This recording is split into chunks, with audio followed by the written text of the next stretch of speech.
Hi കൂട്ടുകാരെ, 2024 നടന്ന SSLC final mathematics എക്സാമില് നമ്മളുടെ 16ാമത്തെ ചോദ്യമാണ് നമ്മൾ ഇന്ന് ചെയ്യാൻ പോകുന്നത്. അതും ട്രിഗ്നോമെട്രി എന്ന് പറയുന്ന ചാപ്റ്ററിലെ ഒരു ചോദ്യമാണ് അല്ലേ. ഇത് കണ്ടിട്ട് ട്രയാങ്കിൾ ഷേപ്പ് ഒക്കെ കണ്ടിട്ട് ട്രിഗ്നോമെട്രി ആണെന്ന് നമുക്ക് ഊഹിക്കാം. അപ്പോൾ ക്യുലറ്റിന്റെ ക്വസ്റ്റ്യൻ ബുക്കിലെ സീരീസിലേക്ക് എല്ലാ കൂട്ടുകാർക്കും സ്വാഗതം. The diagonal of a rectangle is 9 cm. ഈ ഡയഗണൽ പി ആർ എന്ന് പറയുന്ന ഡയഗണൽ 9 സെന്റിമീറ്റർ ആണെന്ന് പറഞ്ഞു. അതും ഒരു സൈഡുമായിട്ട് ഉണ്ടാക്കിയിരിക്കുന്ന ആംഗിൾ, അതായത് ഈ ഡയഗണലും ഈ റെക്ടാംഗിളിന്റെ ഒരു സൈഡുമായിട്ട് ഉണ്ടാക്കിയിരിക്കുന്ന ആംഗിൾ 49 ഡിഗ്രി ആണെന്ന് തന്നിട്ടുണ്ട്.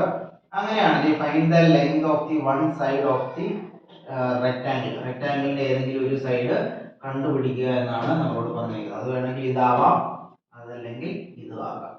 ഓക്കെ, അപ്പൊ നമുക്കൊന്ന് നോക്കാം. സപ്പോസ് പി ക്യു ആണ് വേണ്ടതെങ്കിൽ നമുക്ക് പറയാം ഈ ആംഗിളിന്റെ അഡ്ജസന്റ് സൈഡ് ആണ് അല്ലേ. അതെങ്ങനെ അഡ്ജസന്റ് ആണെന്ന് മനസ്സിലാക്കുന്നത്? ഈ ആംഗിളിന്റെ ഈ വരയില്ലേ, ഈ വര മുട്ടിയേക്കുന്ന രണ്ട് സൈഡാണ്. ഒന്ന് ഇതും, അതായത് ഈ സൈഡിലും മുട്ടിയിട്ടുണ്ട്, ഈ സൈഡിലും മുട്ടിയിട്ടുണ്ട് അല്ലേ. ഇങ്ങനെ വന്ന് ടച്ച് ചെയ്യുമ്പോൾ ഓക്കെ. അപ്പോൾ ടച്ച് ചെയ്യാത്ത ഈ സൈഡ് അതിന്റെ ഓപ്പോസിറ്റ് സൈഡ് എന്നും പറയാം. ഉണ്ടാവും. ഓക്കെ, അങ്ങനെയാണ് ഞാൻ എടുക്കുന്നത്. ഓക്കെ, അപ്പോ അഡ്ജസന്റ് സൈഡ് പി ക്യു ആണ് കണ്ടുപിടിക്കേണ്ടതെങ്കിൽ അഡ്ജസന്റ് ബൈ ഹൈപ്പോട്ടന്യൂസ് എന്ന് പറഞ്ഞത് നമുക്ക് സൈൻ കോസ് വെച്ചിട്ടുള്ള ഇക്വേഷനിൽ ഇത് ഉപയോഗിക്കാം. ശരിയല്ലേ? അങ്ങനെയാണെങ്കിൽ നമുക്ക് അഡ്ജസന്റ് സൈഡ് ആണ്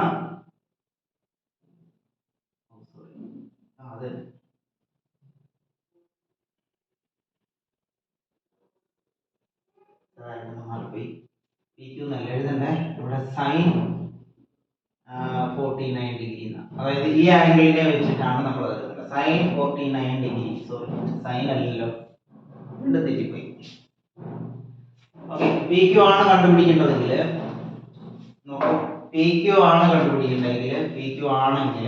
പി ക്യു ഇതിന്റെ ഈ 49 ഡിഗ്രിയുടെ അഡ്ജസന്റ് സൈഡ് ആണ് അല്ലേ. ഈ 49 ഡിഗ്രിയുടെ അഡ്ജസന്റ് സൈഡ് ആണ്. അപ്പൊ നമുക്ക് അഡ്ജസന്റ് സൈഡും ഹൈപ്പോട്ടന്യൂസ് അല്ലേ, അതായത് ഈ ഡയഗണൽ എന്ന് പറയുന്നതാണ്. ഈ ട്രയാങ്കിളിനെ വെച്ച് നോക്കുകയാണെങ്കിൽ, അതായത് പി ക്യു ആർ ഈ ട്രയാങ്കിളിനെ വെച്ച് നോക്കുകയാണെങ്കിൽ ഇവിടെ 49 ഡിഗ്രി, ഇത് അഡ്ജസന്റ് സൈഡ്, ഇത് ഹൈപ്പോട്ടന്യൂസ് ആണ്. ശരിയല്ലേ? അപ്പൊ അഡ്ജസന്റ് ബൈ ഹൈപ്പോട്ടന്യൂസ് എന്ന് പറയുന്ന ഫോർമുല നമുക്ക് യൂസ് ചെയ്യാം പി ക്യു കണ്ടുപിടിക്കാൻ വേണ്ടിയിട്ട്. ഇസ് ഈക്വൽ ടു നമുക്ക് അഡ്ജസന്റ് ബൈ ഹൈപ്പോട്ടന്യൂസ് വരുന്നത് കോസിലാണ്. So cos 49 degree. ശരിയല്ലേ? കോസ് 49 ഡിഗ്രി എന്ന് എഴുതാം. അതായത് അഡ്ജസന്റ് സൈഡിന് പകരം നമുക്ക് പി ക്യു എന്ന് എഴുതാം. ഇത്രയൊന്നും വലിച്ചു വരെ എഴുതണ്ട കേട്ടോ, മനസ്സിലാകാൻ വേണ്ടി ഞാൻ പറഞ്ഞതേ ഉള്ളൂ. Divided by P R is equal to cos 49 degree. ഇവിടെ തൊട്ട് നമുക്ക് എഴുതിപ്പോ, ഇതിന്റെ ഒന്നും ആവശ്യമില്ല. ഓക്കെ, അപ്പോ P Q is equal to cos 49 degree into P R. P R എന്ന് പറയുമ്പോൾ 9 ആണ്, ആ 9 എന്ന് എഴുതാം. ഓക്കെ, ഇതിനകത്ത് നമുക്ക് ചോദ്യത്തിൽ കോസ് 49 തന്നിട്ടുണ്ടെങ്കിൽ അത് എടുക്കാം. ഓക്കെ, കോസ് 49 തന്നിട്ടുണ്ട്. 0.66 ഇൻറ്റു 9, 6 9 54, വീണ്ടും 54, 594 പോയിന്റ് കഴിഞ്ഞ്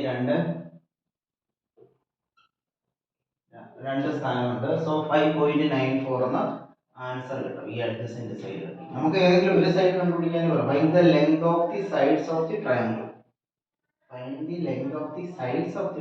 സോറി, രണ്ട് സൈഡും കണ്ടുപിടിക്കണം. ഞാൻ കരുതി ആദ്യം വായിച്ചപ്പോൾ എനിക്ക് മനസ്സിലായി ഏതെങ്കിലും ഒരു സൈഡ് മതി. സോ പി ക്യു കണ്ടുപിടിച്ചു.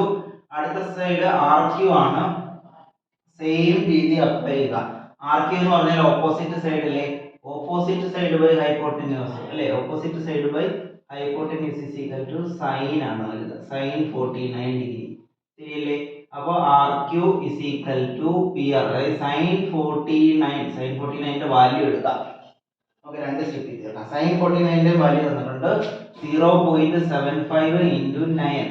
ഓക്കെ, ഇൻറ്റു ചെയ്യും 9 ഇൻറ്റു 4, 9 ഇൻറ്റു 5 45 ഇൻറ്റു 5 വന്നു, ബാലൻസ് 4. 9 ഇൻറ്റു 7 63 പ്ലസ് 4 67, അതായത് 6.75 എന്ന ആൻസർ കിട്ടും. സോ നമുക്ക് കിട്ടി ആർ ക്യൂവും കിട്ടി പി ക്യൂവും കിട്ടി. P Q is equal to 5.94 R Q is equal to 6.75. Okay, ഇത്രയും സെന്റിമീറ്റേഴ്സ് ആണ്.